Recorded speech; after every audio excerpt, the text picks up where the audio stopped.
South Africa gained its hard-won freedom, forged in the crucible of struggle, and embraced by a continent that saw its fight as their own. Yet today, in a tragic, almost unbearable irony, some of its own people turn against their African brothers and sisters.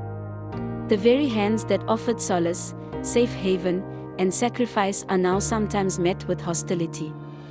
How did this profound solidarity, this shared destiny, descend into suspicion, animosity, and even violence? How did we arrive at this troubling disconnect? For decades, nations across Africa opened their homes, their schools, their borders. They offered sanctuary to exiles, trained freedom fighters, and bore the brunt of apartheid's retaliation.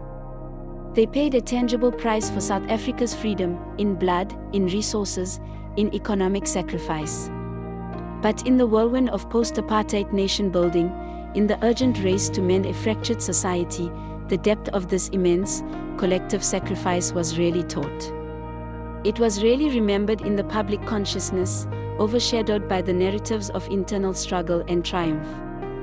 This vital history, this shared bond, became an echo, fading quietly in the background of a new, complex reality. Post-apartheid South Africa grappled with immense, systemic challenges.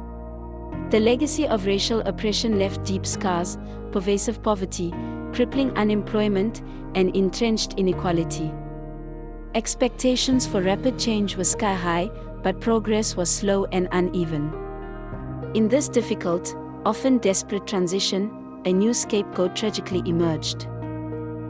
Migrants from other African countries, seeking opportunity, seeking refuge, or simply seeking a better life, arrived in a nation already struggling to provide for its own.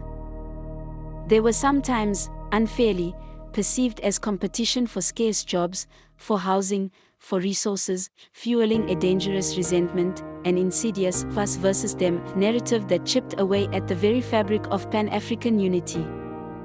What began as underlying tension, as muttered grievances, sometimes tragically erupted into horrific, unforgivable violence. The very nations who once stood shoulder to shoulder with South Africa, who housed its exiles and trained its freedom fighters, now witnessed their own citizens targeted, attacked, even murdered on South African soil. This was more than just a crime, it was a profound betrayal of the Pan-African spirit, a tearing of the historical tapestry woven with shared sacrifice and mutual respect. The wounds of apartheid may have begun to heal, but xenophobia inflicted new, deep gashes on both the victims and the conscience of the continent. The story of Africa's immense sacrifices, of the blood and treasure spent for South Africa's freedom, is not about casting blame today. It is about remembrance. It's a vital call to heal, to educate, to consciously reclaim the spirit of unity and shared humanity that once defined a continent's greatest triumph over oppression. Forgetting this profound past, ignoring these historical bonds, risks repeating its darkest chapters. Or worse, it risks erasing the very foundations of shared freedom, undermining the Pan-African dream. We must remember.